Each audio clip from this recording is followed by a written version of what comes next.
This documentary traces the remarkable life and spiritual journey of the late Pope Francis, from his humble beginnings in Buenos Aires, Argentina, through his transformative leadership of the Catholic Church, to his peaceful passing in March 2025. Annuncio vobis gaudium magnum, habemus Papa. It is a story of faith, compassion, and conviction. A tribute to a shepherd who touched millions with his message of mercy, inclusion, and hope. In an era marked by uncertainty, a world yearning for truth, compassion, and moral clarity, one man emerged, not through displays of power or wealth, but through the quiet strength of humility. He did not seek the spotlight, yet the light found him. When he became the leader of over 1 billion Catholics, he chose a name that spoke volumes. Francis, after the saint who renounced riches for a life of simplicity and service.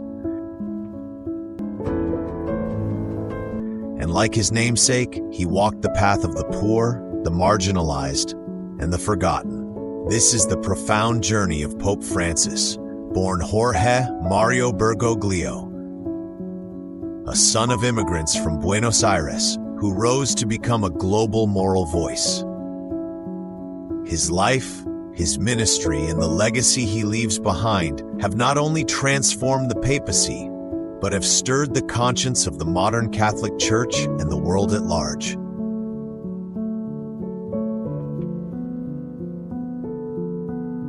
Jorge Mario Bergoglio, who would one day become Pope Francis, was born on December 17, 1936, in the bustling city of Buenos Aires, Argentina.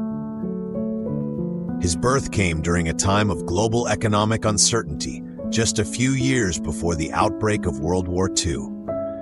He was the firstborn child of Mario and Regina Bergoglio, a devout Catholic couple of Italian descent who had emigrated from Italy to Argentina in search of a better life.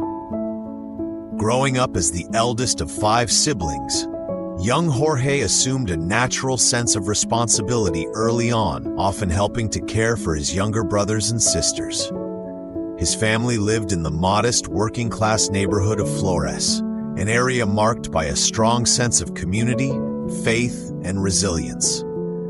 Here, amidst the narrow streets, small shops, and vibrant cultural life, Jorge developed the humility and compassion that would later define his pastoral mission. From an early age, he was exposed to the values of hard work, empathy, and service to others, traits instilled in him by his parents and reinforced by the Catholic faith that permeated his upbringing. These formative years in Flores laid the spiritual and emotional foundation for a man who would later dedicate his life to the Church and to advocating for the poor and marginalized. As a young boy growing up in the vibrant and culturally rich neighborhoods of Buenos Aires, Jorge Mario Bergoglio was known not only for his quiet demeanor and thoughtful nature, but also for his deep love of learning and simple pleasures. He had a particular fondness for literature, often immersing himself in classic works by Argentine and European authors, which sparked his imagination and sharpened his ability to reflect on the human condition. Equally fascinated by the natural world, he pursued science with curiosity and discipline, a rare combination for a child of his environment. Another of his passions was football, Argentina's beloved national sport. Like many boys of his generation, he played in the streets with neighborhood friends, supporting his favorite team, San Lorenzo, with unwavering enthusiasm. Football taught him the values of teamwork, perseverance, and community, principles that would remain central throughout his life. After completing his secondary education, Bergoglio chose a path not immediately destined for the priesthood. He enrolled in technical studies and graduated as a chemical technician, demonstrating both intellectual capacity and a hands-on practicality. He worked for a short period in a food laboratory, where he applied his skills in chemistry and gained a first-hand appreciation for the dignity of labor. However, at the age of 21, everything changed. Amidst the rhythms of ordinary life, Jorge experienced a profound spiritual awakening, a deeply personal encounter that stirred within him a powerful sense of vocation. This moment of clarity, which he described as being touched by the mercy of God, would mark the turning point in his life. It set him on a path of faith, sacrifice, and devotion that would ultimately lead to the priesthood, and many years later, to the papacy. In 1958, at the age of 21, Jorge Mario Bergoglio took a decisive step that would define the rest of his life. He entered the novitiate of the Society of Jesus, commonly known as the Jesuits. Founded by Saint Ignatius of Loyola in the 16th century, the Jesuit order is known for its deep intellectual tradition, strict discipline, and unwavering commitment to education, spiritual formation, and service to others. It was a path that demanded both the heart and the mind, a life of contemplation in action. Bergoglio embraced the Jesuit way with humility and determination. The rigorous formation process included years of spiritual training, study, and practical mission work. He was drawn to the order's ideals of missionary zeal, a preferential option for the poor, and a willingness to go wherever the need was greatest. These formative years shaped not only his theology, but his worldview, centering on simplicity, justice, and a deep concern for human dignity. During this time, he immersed himself in philosophy and theology, sharpening his intellect while deepening his spiritual maturity. His studies were not mere academic exercises. They were part of a transformative inner journey that would later inform his pastoral leadership and social teachings.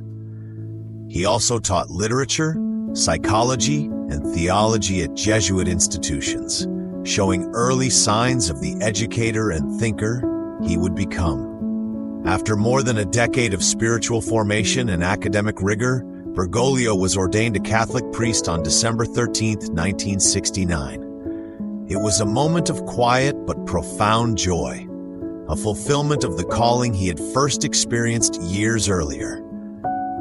But even then, his journey was far from over. Recognizing his potential for leadership and depth of insight, his superiors sent him for advanced theological studies, further equipping him for the significant roles he would later assume within both the Society of Jesus and the Catholic Church. In the years following his ordination, Jorge Mario Bergoglio's dedication, intellect, and spiritual maturity became increasingly evident to his fellow Jesuits. His superiors recognized not only his deep theological understanding, but also his ability to lead with clarity and purpose. It was therefore fitting that he was eventually appointed rector of the very seminary where he had once been formed, a symbolic full circle in his spiritual and academic journey. As rector of the Jesuit seminary in San Miguel, Argentina, Bergoglio oversaw the formation of young Jesuits preparing for priesthood.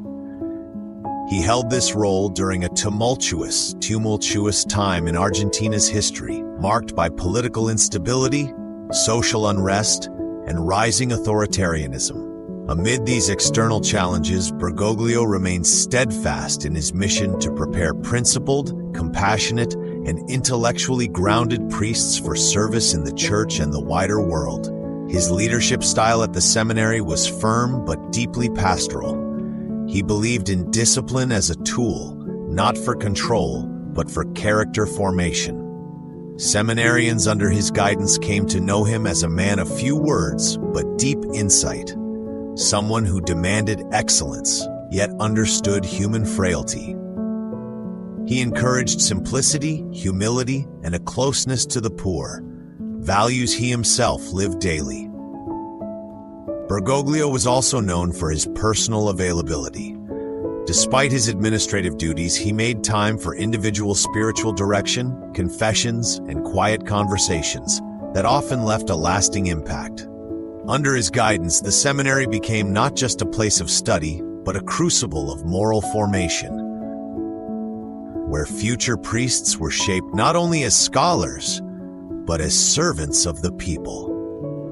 This period as rector solidified Bergoglio's reputation within the Jesuit community and the broader church as a man of integrity, prudence, and spiritual depth, qualities that would later prepare him for even greater responsibilities within the hierarchy of the Catholic Church.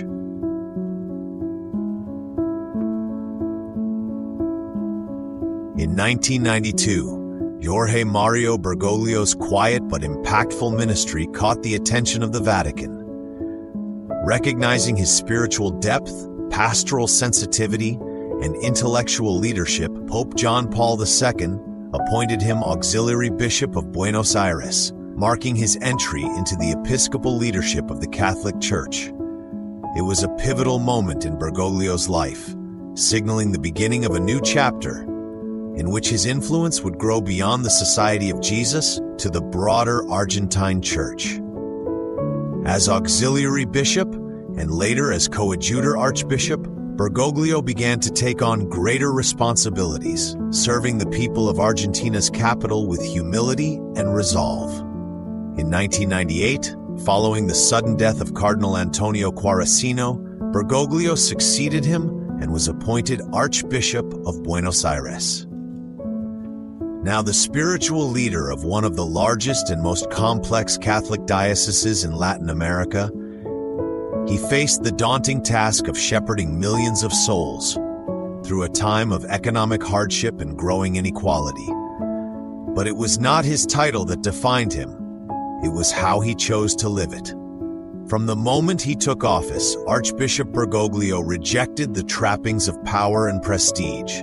He refused to move into the opulent Archbishop's palace and instead chose to live in a small, modest apartment in downtown Buenos Aires. He cooked his own meals, did his own laundry, and most notably, traveled by public bus and train rather than using a chauffeur-driven car. These simple choices spoke volumes to the Argentine people, particularly the poor and working class, who saw in him a shepherd who walked among his flock, not above them. It was this radical simplicity and closeness to the marginalized that earned him the nickname El Obispo de las Villas, the slum bishop. Rather than focusing solely on cathedral walls, Bergoglio made regular visits to the Villas Miseria, the impoverished shantytowns surrounding Buenos Aires, where he celebrated Mass, listened to the people, and stood in solidarity with those often forgotten by society. He spoke out boldly against corruption, economic injustice, and systems that exploited the poor, becoming a moral voice in a nation grappling with its identity and future. Through these acts of humility and courage, Bergoglio redefined what it meant to be a bishop in the modern age. He was not just a church leader. He was a servant of the people, a witness to the gospel, and a living embodiment of the Church's call to stand with the least among us. In 2001, Jorge Mario Bergoglio's quiet but powerful ministry reached a new milestone when Pope John Paul II elevated him to the rank of cardinal. The ceremony held at St. Peter's Basilica in Rome marked his formal inclusion into the College of Cardinals, those entrusted with advising the Pope and ultimately electing his successor. It was both a recognition of his leadership in Argentina and an invitation to bring his pastoral vision to the global church. As cardinal, Bergoglio was now one of the most senior Catholic leaders in the world. He was granted the red biretta and a titular church in Rome, signifying his new role as a principal advisor to the Vatican. For many, this would have been a moment of self-promotion, an opportunity to climb further up the ecclesiastical ladder, but Bergoglio remained true to the values that had shaped his life. Even amidst the grandeur and political intrigue of the Roman Curia, he kept a low profile. He avoided media attention and declined most interviews. While other cardinals engaged in Rome's often complex web of influence and diplomacy, Bergoglio stood apart, preferring silence to spectacle, prayer to politicking. His interventions at Vatican meetings were brief, thoughtful, and focused on the gospel, not personal ambition or ideological battles. True to his character, he refused the luxurious accommodations often made available to visiting cardinals in Rome. Instead, he stayed in modest quarters, prepared his own meals when possible, and continued to travel without fanfare. His commitment to a simple, Christ-centered life remained unshaken, even in the heart of the Church's administrative center. Yet despite his quiet demeanor, his spiritual presence did not go unnoticed.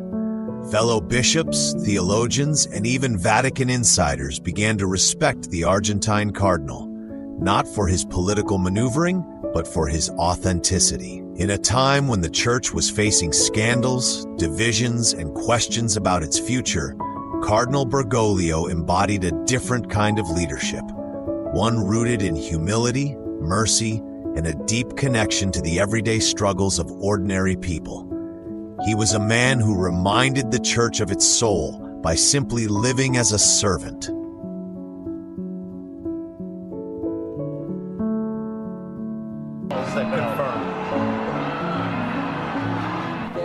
On the evening of March 13, 2013, as thousands gathered anxiously under umbrellas in a rain-soaked St. Peter's Square, white smoke billowed from the chimney of the Sistine Chapel, signaling that the conclave of cardinals had reached a decision. The world held its breath as the name of the newly elected pope was about to be revealed.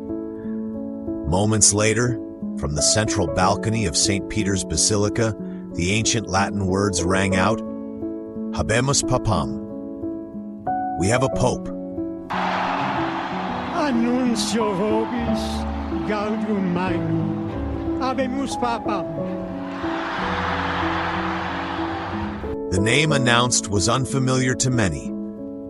Jorge Mario Bergoglio, the Cardinal Archbishop of Buenos Aires.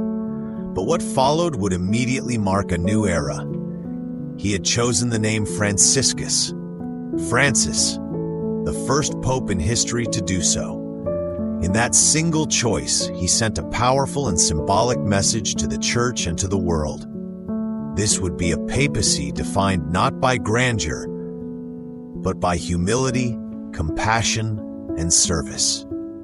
In that moment, history was made in several profound ways. He became the first pope from the Americas, hailing from Argentina, a land far from the traditional centers of church power in Europe. It was a recognition of the growing vitality of the Catholic Church in the global South, and a sign that the Vatican was listening to voices long at the margins. He was also the first Jesuit pope, drawn from the ranks of the Society of Jesus, an order known for its intellectual rigor, missionary zeal, and vows of poverty. For a Jesuit to ascend to the papacy was, for centuries, unthinkable. Jesuits had traditionally declined hierarchical positions in the Church, preferring to serve in the field, in schools, in slums, and on the front lines of social change. Yet now, one of their own had been called to lead the entire Catholic world. And perhaps most strikingly, he was the first to choose the name Francis, in honor of Saint Francis of Assisi, the beloved 13th century saint who renounced wealth and embraced a life of radical poverty and peace. Saint Francis was known for his care for the poor, his love for nature, and his simple, joyful spirit. In choosing this name, Pope Francis aligned himself with a legacy of reform, of compassion, and of a church for the poor. When he finally appeared on the balcony, dressed simply in white without the traditional red mozzetta, he bowed his head and asked the people for their prayers before blessing them himself. It was a gesture that touched millions. In that quiet humility, the world began to see the essence of a new kind of papacy, one that would echo the spirit of its namesake and strive to renew the Church from the heart outward. As the newly elected Pope stepped onto the central balcony of St. Peter's Basilica, On March 13th, 2013, the world watched in silence. For the first time, the crowds gathered in the square and millions more watching on screens across continents caught a glimpse of Jorge Mario Bergoglio as Pope Francis. Dressed in the simplest of papal attire, without the golden cross or ornate vestments typically associated with the office, he paused for a long, humble moment. Then, breaking the centuries-old formality often expected in such a moment, he greeted the world with two disarmingly simple words. Fratelli e sorelle, buonasera. It was not a grand theological proclamation or an elaborate blessing, but a plain and human acknowledgement of the people before him. That gentle greeting, offered with a soft smile and warm eyes, immediately disarmed a watching world. It conveyed humility, approachability, and a deep pastoral instinct.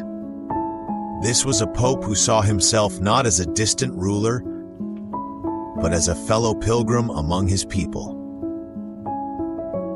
In an age of cynicism and institutional mistrust, that small phrase landed like a quiet revolution. Buonasera was a signal this papacy would be different. It would be rooted in closeness, not hierarchy, in dialogue, not distance. It was a human moment that transcended borders, languages, and ideologies. What followed further confirmed this new tone. Pope Francis asked the people gathered to pray for him before he offered his blessing to them, another striking break from tradition.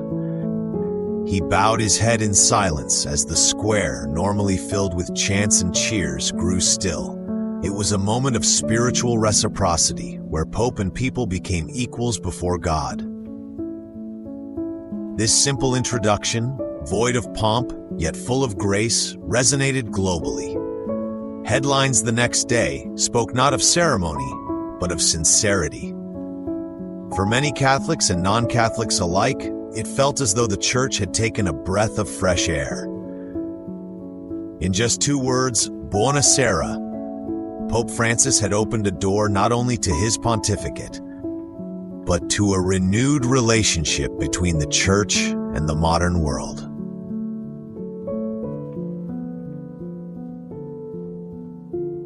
Pope Francis quickly proved that his was not a papacy of words alone, but of bold and prophetic action.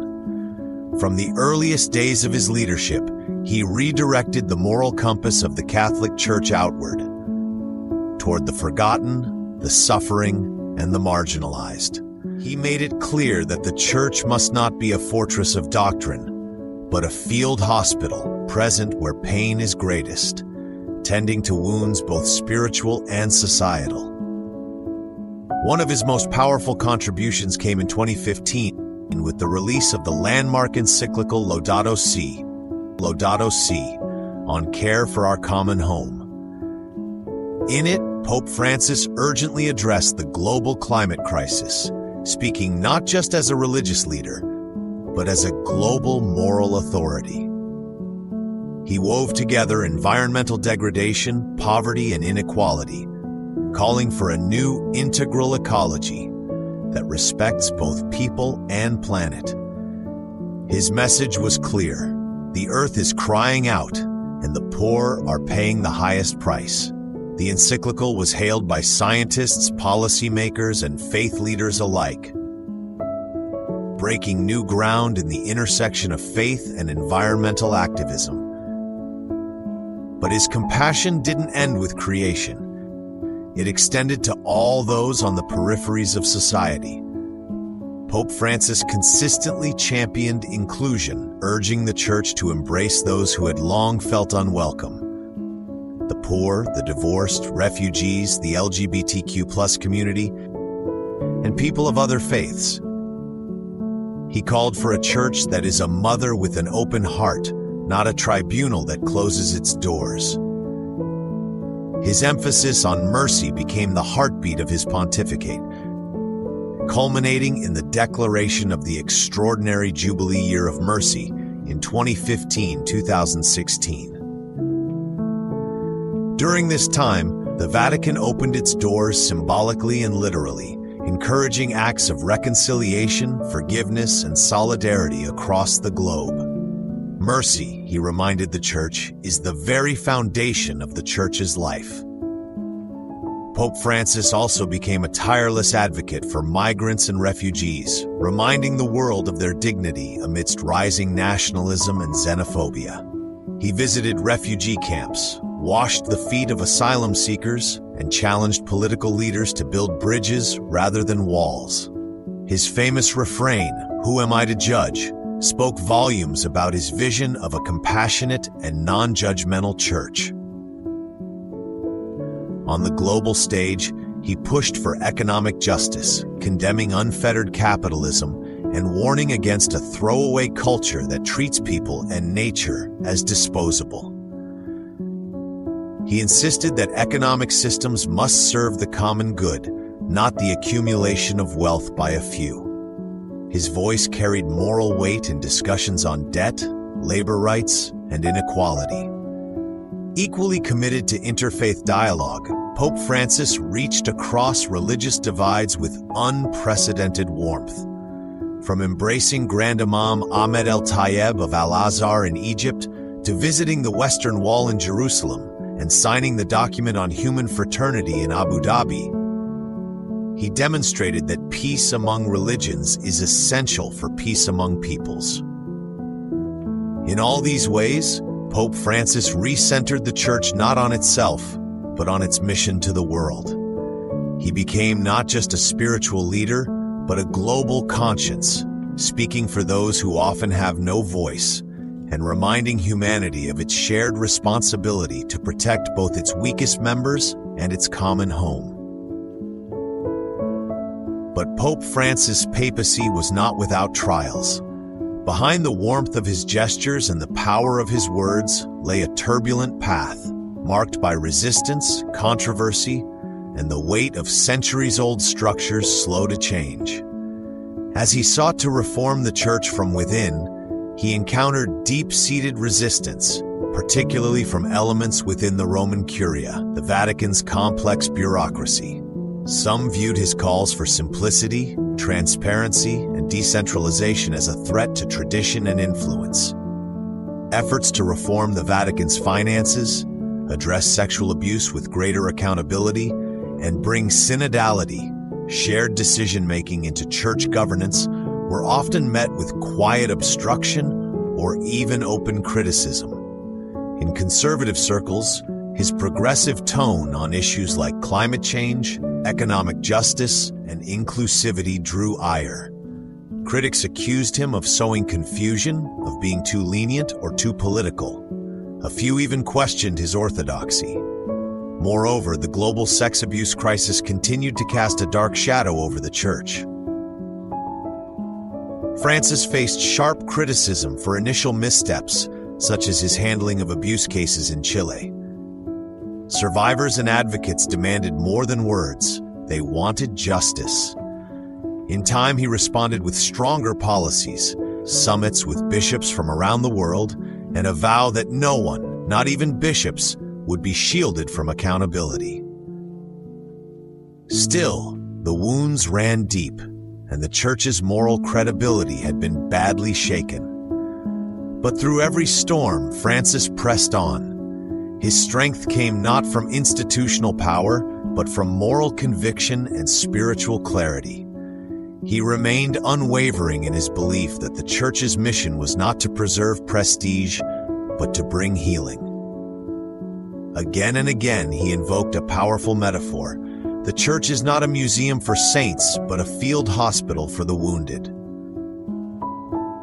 This vision reframed the Church's purpose. It was not to enshrine perfect doctrine in marble halls, but to meet people where they are, in suffering, in poverty, in doubt, and in sin. He urged pastors to smell like the sheep, meaning they should live among the people, not above them. For Francis, leadership meant service, and holiness meant compassion. He reminded the Church that it must be messy, because life is messy, and God meets us in the mess. His papacy, though marked by struggle, was rooted in hope. The hope that even amid scandal, resistance, and criticism, the Church could become again what it was meant to be.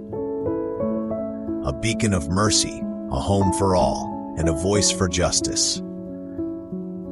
In an age where words often outpace deeds, Pope Francis chose a different path, leading not through proclamations alone, but through lived example. His was a papacy defined more by gestures than grand decrees, more by presence than pronouncement. With each act of humility, compassion, and courage, he reshaped what it meant to be Pope in the 21st century. He broke protocol and defied expectations. He chose to live in a modest guest house rather than the apostolic palace, sending a powerful message. The Pope is not a monarch, but a servant. He carried his own bag, paid his own hotel bill after his election, and rode in a humble Ford Focus instead of a chauffeured limousine. These small choices spoke volumes. Francis made pastoral visits to prisons, homeless shelters, and refugee camps, washing the feet of the marginalized, including Muslims, women, and prisoners. A striking symbol of radical service. He embraced children with disabilities, consoled the grieving with quiet sincerity, and spent time with the poor, not for photo opportunities, but to listen, to be present. He consistently turned the spotlight away from himself and toward the world's wounds. Poverty, displacement, ecological collapse, spiritual disconnection. When he did speak, his words were plain, heartfelt, and often poetic, calling for a revolution of tenderness, urging the world not to forget the globalization of indifference.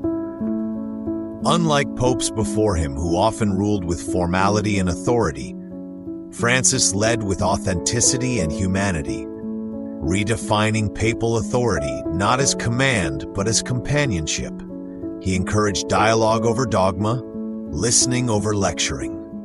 In doing so, he made the papacy more accessible, relatable, and relevant to people far beyond the walls of the Vatican, even to those who did not share the Catholic faith. His leadership reminded the world that true power lies in integrity, and that credibility comes not from titles, but from how one lives. By simply embodying the gospel he preached, Pope Francis gave new life to the office of the Bishop of Rome, not as a throne, but as a shepherd's staff. In the end, it was not papal bulls or doctrinal shifts that defined him, but his witness, a man who led with his feet, with his heart, and with quiet courage. Through these actions, he redefined what it means to lead the Church in a rapidly changing world, with humility, mercy, and unwavering solidarity with the least among us.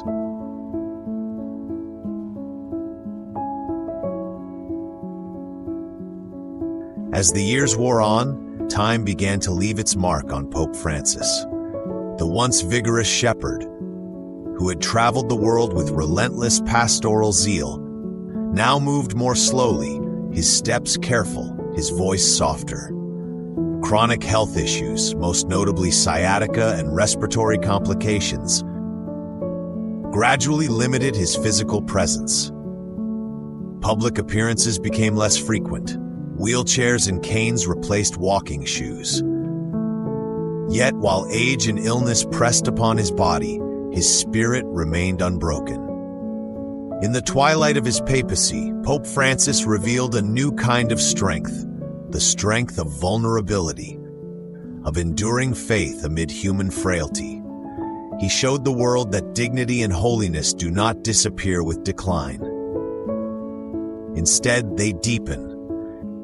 His suffering was not hidden or sanitized, but offered as a quiet witness to millions facing their own struggles with aging, illness, or loneliness. Even as his physical strength waned, he continued to lead, not from balconies or global stages, but from a place of stillness, reflection, and profound spiritual wisdom. He became a living testament to perseverance, embodying the Christian belief that suffering, embraced with grace, can become a form of communion. In what would be his final Lenten message in early 2025, Pope Francis offered words that carried the weight of a lifetime of service and sacrifice. With a trembling hand but a resolute heart, he called upon the faithful to walk together in hope. It was a phrase both simple and profound, one that captured the essence of his mission. For him, hope was never a solitary endeavor. It was something to be shared, nourished in community, and carried forward in love.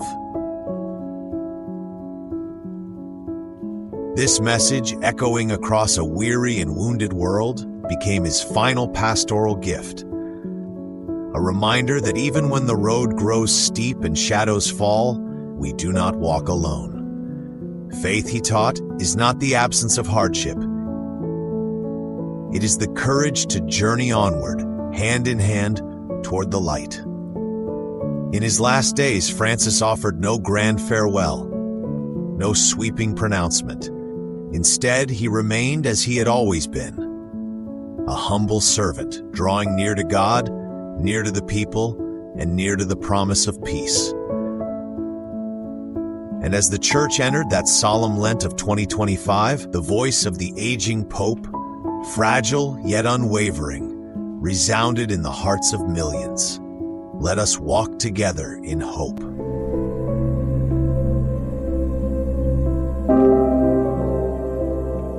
On the morning of March 29, 2025, the bells of St. Peter's Basilica tolled with solemn rhythm, announcing the end of an era. Pope Francis had died peacefully in the Vatican, surrounded by the prayers of those who loved him, the silence of a church in mourning, and the gratitude of a world forever changed by his witness. He was 88 years old.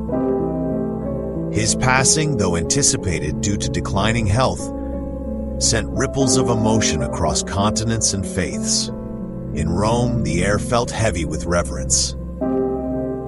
Pilgrims began to gather in St. Peter's Square even before sunrise, some with candles, others with tears in their eyes, drawn not just by the news of a death, but by a deep sense of personal loss. They came to honor not a prince of the church, but a father of the people. Across Latin America, his homeland mourned with pride and sorrow, from the barrios of Buenos Aires to the Vatican gardens where he had prayed in quiet hours. His journey had been one of astonishing humility.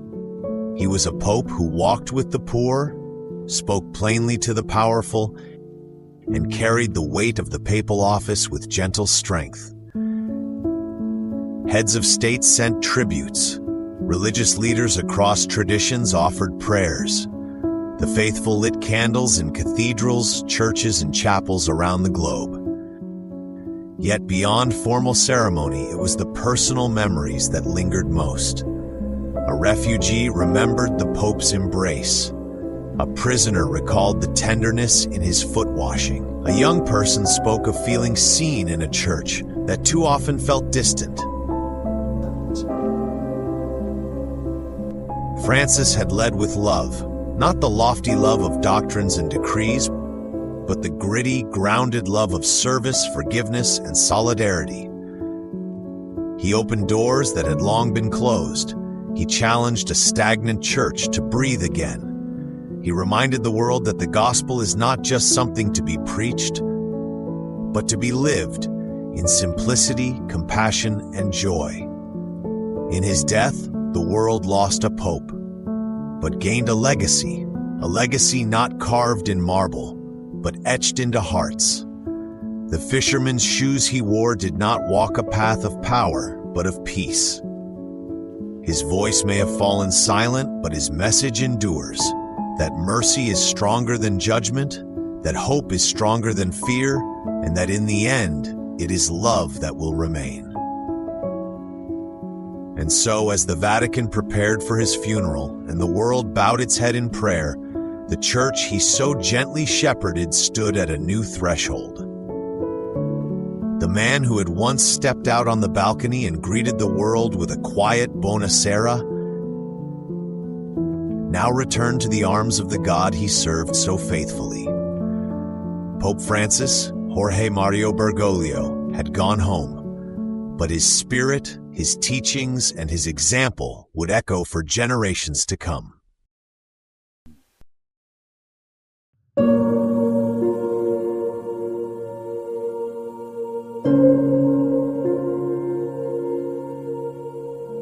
More than a pope, he was a servant.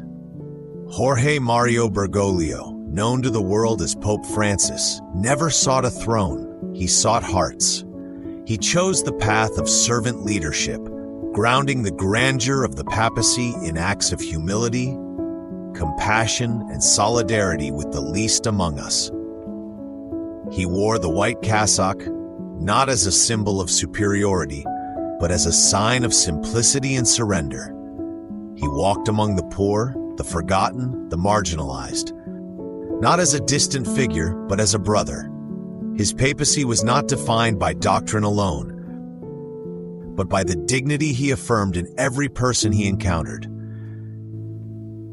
He showed that greatness lies not in command, but in communion, that true authority is born not from control, but from credibility, earned through listening, loving, and lifting others up.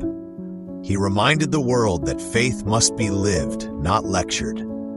For Francis, belief was not an abstract idea locked in cathedral walls or theological texts. It was a living, breathing presence in everyday life. To follow Christ, he said, was to feed the hungry, clothe the naked, welcome the stranger, and defend the dignity of every human soul. He called for a faith that moved from pews to streets, from altars to action, from ritual to relationship. His gospel was not one of judgment, but of joy. A call to live generously, truthfully, and bravely. He insisted that the church belongs to all, not just to clergy or insiders, but to the broken, the seeking, the questioning, the wounded. He opened doors that had long been shut to women, to the divorced, to LGBTQ+ individuals, and to those on society's margins.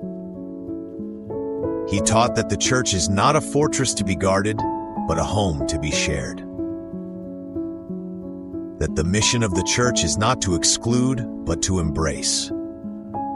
Under his leadership, the church was not a museum of saints, but a field hospital for sinners, a place of healing, not judgment. And most of all, he showed that mercy is more powerful than dogma. While never abandoning the church's teachings, he prioritized love over legalism. He reminded the faithful that God's justice is always wrapped in mercy, that no one is beyond grace, that redemption is not a privilege, but a promise. In a time of division and dogmatic rigidity, he offered a bridge, reminding us that the heart of Christianity is not fear or rule-keeping, but forgiveness, compassion, and hope. He was, above all, a servant who led by example, a pope who washed feet before offering commands, a man who, in reminding the church of its true mission, renewed its soul. And in doing so, he left behind more than a legacy. He left behind a challenge: to live faithfully, love radically, and walk humbly together. His voice echoed far beyond the Vatican, into the hearts of believers and non-believers alike. Pope Francis was not merely a religious figure confined to the rituals and boundaries of the Catholic Church. He became a global moral conscience. His words, spoken in humility and conviction, transcended religion, politics, and borders. Whether addressing climate change, poverty, injustice, or human dignity, his voice carried the weight of authenticity and compassion, resonating in cathedrals and refugee camps, corporate boardrooms, and crowded slums alike. To the faithful, he was a shepherd who led with tenderness rather than judgment. To the lapsed and the doubtful, he offered not condemnation, but conversation, To the secular world, he was a rare spiritual leader who spoke in a language of shared humanity, not separation. He could quote the Gospels and still understand the pain of the atheist, the cry of the refugee, the loneliness of the ignored. When he spoke about the earth in Laudato Si, environmentalists found an unlikely ally in the Vatican. When he decried economic systems that kill, economists took notice. When he said, "Who am I to judge?"